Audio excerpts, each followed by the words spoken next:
What's going on guys, Kyle here from GuideWise. And in this video, I'm going to show you how to create automated reports in GoHighLevel.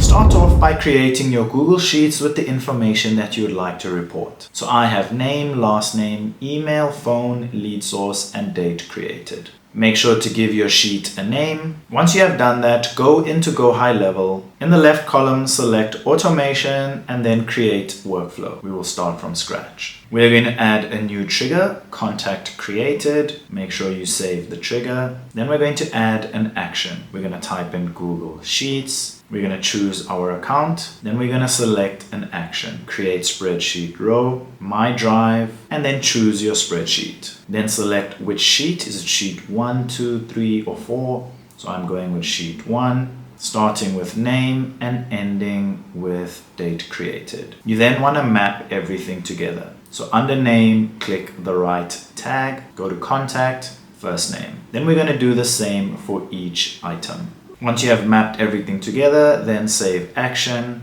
and test your workflow. Run your test. Once you have tested your workflow, go into Google Sheets and make sure that all your information automatically appears there. If this video helped, don't forget to give it a like and subscribe to GuideWise. Thank you so much for watching, and I'll catch you in the next one.